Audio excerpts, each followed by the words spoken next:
नमस्कार। तो चलिए आज का अभ्यास प्रारंभ करते हैं। सुखासना की अवस्था में बैठते हुए दोनों हाथों को घुटनों पर रख दीजिए और ओम का उच्चारण कीजिए। सांसों को अंदर लेते हुए ओम का उच्चारण कीजिए।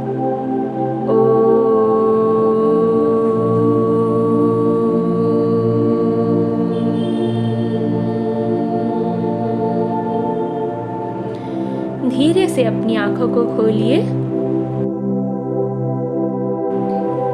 अब हम अपने आसन की तरफ चलते हैं। हमारा पहला आसन है दंडासना का वेरिएशन।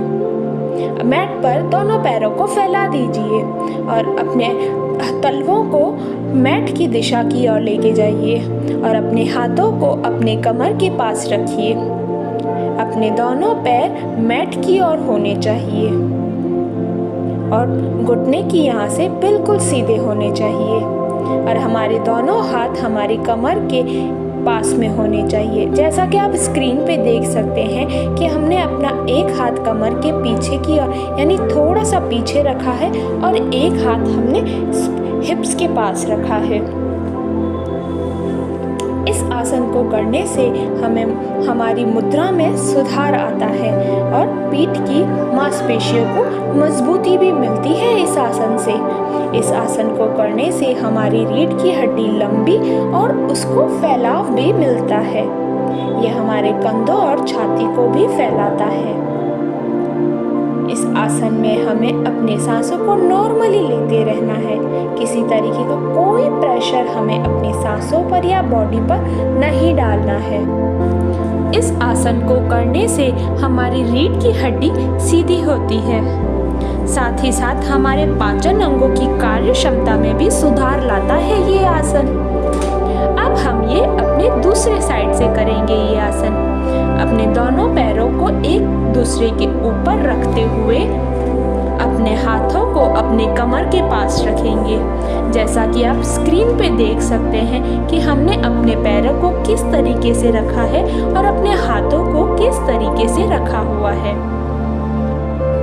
इस आसन को करने से हैमस्ट्रिंग के लिए हल्का खिंचाव प्रदान करता है ये आसन। इस आसन को करने से मस्तिष्क की कोशिकाओं को शांत करने में मदद करता है ये आसन। हमारे मन को शांत रखता है ये आसन। नॉर्मली सांस लेते रहिए। किसी तरीके का कोई प्रेशर अपनी बॉडी पर नहीं डालना है।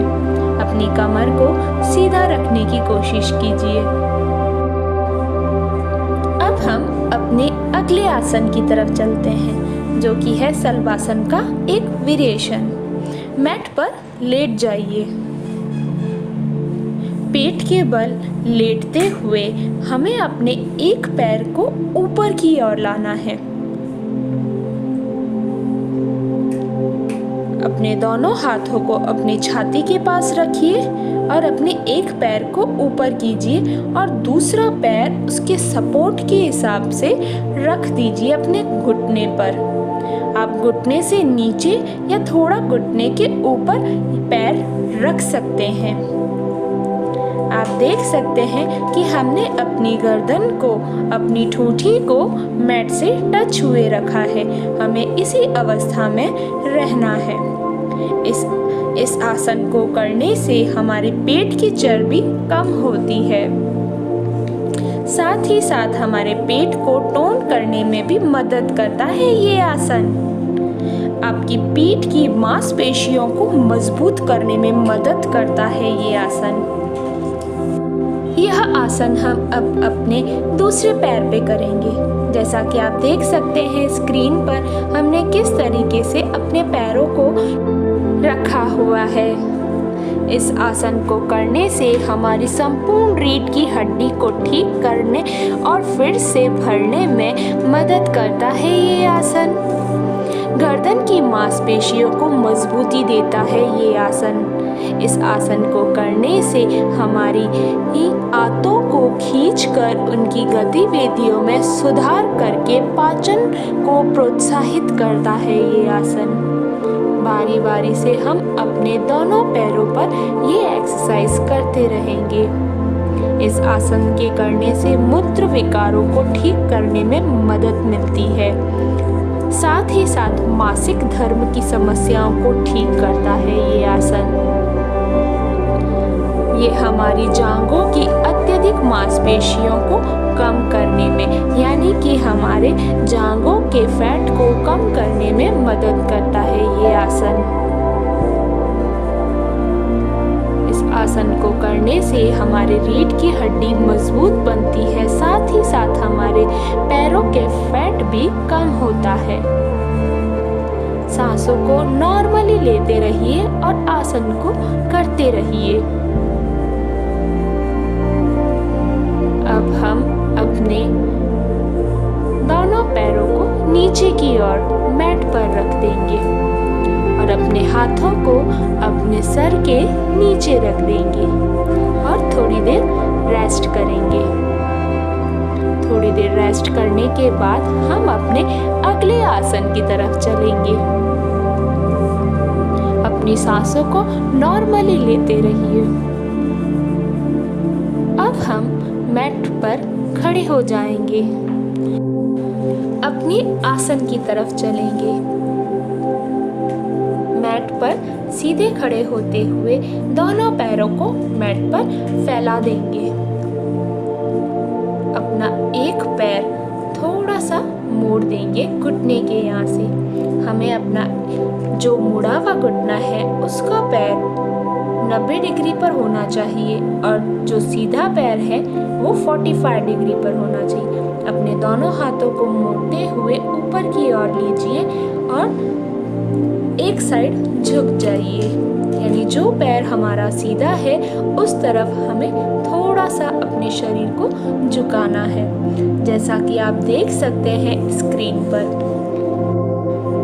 यह वीरभद्रासन का एक वेरिएशन है। अब हम अपने दूसरे पैर को मोड़ते हुए उसे घुटने के यहाँ से मोड़ देंगे। 90 डिग्री पर पैर रखते हुए हम दोनों हाथों को मोड़कर ऊपर की ओर लेंगे और जो पैर सीधा है उस साइड अपने कमर के यहाँ से, यानी हमारे ऊपर के हिस्से को थोड़ा सा मोड़ देंगे। इस आसन को करने से हमारे कूल्हे, कमर और जांघों को स्ट्रेच मिलता है। छाती और फेफड़े को भी खोलता है ये आसन। थके हुए अंगों को सक्रिय करता है ये आसन। बारी बारी से हम इस आसन को अपने दोनों पैरों की तरफ करते रहेंगे। बारी बारी से हम एक पैर मोड़ेंगे और दूसरा पैर सीधा रखेंगे। जैसा कि आप स्क्रीन पर देख सकते हैं कि हमने अपने एक पैर को मोड़ के रखा है और दूसरा पैर हमने सीधा रखा हुआ है और अपने दोनों हाथों को मोड़ते हुए ऊपर की ओर रखा है और कमर को थोड़ा सा बेंड करके रखा है। इस आसन को करने से हमारे पेट के अंगों को उत्तेजित करता है ये आसन। संतुलन और स्थिरता का विकास करता है। साथ ही साथ परिसंचरण और श्वसन में भी सुधार करता है ये आसन। इस आसन को करने से हमारे पैरों में मजबूती आती है और हमारे कमर में भी लचीलापन आता है। नॉर्मली सांस लेते हुए आसन को निरंतर करते रहेंगे। अब धीरे से मैट पर दोनों पैरों को पास में ले आइए और अब हम अपने अगले आसन की तरफ चलते हैं। वज्रासन की अवस्था में बैठ जाएंगे।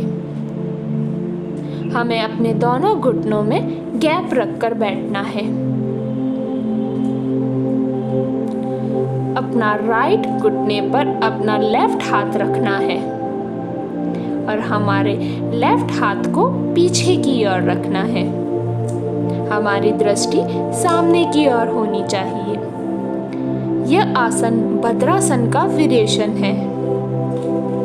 इस आसन को करने से हमारे पैरों का लचीलापन बढ़ता है, साथ ही साथ पाचन में भी सुधार आता है। अपनी सांसों को नॉर्मली लेते रहिए। हो सके अपनी रीढ़ की हड्डी को सीधा करने की कोशिश कीजिए। इस आसन को करने से रीढ़ की हड्डी, जांघों, कूल्हों को मजबूती मिलती है। नॉर्मली सांस लेते रहिए और आसन को निरंतर रखिए। किसी तरीके का कोई भी थकान महसूस हो रही हो तो आप सीधे बैठ सकते हैं और थकान दूर होते ही हम फिर से अपनी आसन में आ जाएंगे। अब हम अपने दूसरे साइड से अपनी बॉडी को ट्विस्ट करेंगे, यानी हमारा राइट पैर पर हम अपना लेफ्ट हैंड रखेंगे और हमारा राइट हैंड पीछे की ओर रखेंगे। जैसा कि आप स्क्रीन पे देख सकते हैं कि हमने अपनी बॉडी को थोड़ा सा ट्विस्ट किए हुए रखा है। इस आसन को करने से हमारे मस्तिष्क यानी हमारा ब्रेन पावर का विकास होता है, साथ ही साथ फोकस और एकाग्रता में सुधार लाता है ये आसन। इस आसन को करने से हमारे कूल्हों में अच्छा खिंचाव महसूस होता है, जो हमारी बॉडी के लिए बहुत ही लाभकारी है। इस आसन में हमें अपनी सांसों को नॉर्मली लेते रहना है। अपनी सांसों को बिल्कुल भी ना रोकें। यदि आप अपनी सांस को रोकते हैं तो आपकी बॉडी टेंस हो जाएगी। अब हम मैट पर सीधे बैठ जाएंगे और अगले आसन की तरफ चलते हैं, जो कि है शवासना की अवस्था। मैट पर सीधे लेट जाइए। अपने दोनों पैरों को मैट पर फैला दीजिए। अपनी हाथ को नीचे रखते हुए अपनी हथेलियां आकाश की ओर कीजिए। नॉर्मली सांस लेते रहिए। किसी तरीके का कोई एक्स्ट्रा प्रेशर अपनी बॉडी पर न डालें। नॉर्मली सांस लेते रहिए। आराम से सांस अंदर की ओर लें, आराम से सांस बाहर की ओर छोड़ें। बाह्य जगत से ध्यान हटाते हुए अपना ध्यान अपनी बॉडी पर रखें। अब हम अपने दोनों घुटनों को मोड़कर जमीन पर रख देंगे और अपने हाथ को अपनी गर्दन के नीचे कुछ सेकंड इस अवस्था में रहते हुए मैट पर सुखासना की अवस्था में बैठ जाएंगे। अब हम अपने दोनों हाथों को रगड़ेंगे और अपनी आंखों और अपने हाथों और पैरों पर लगाएंगे। धन्यवाद। Like, subscribe, bell icon, share और कमेंट करना न भूलें।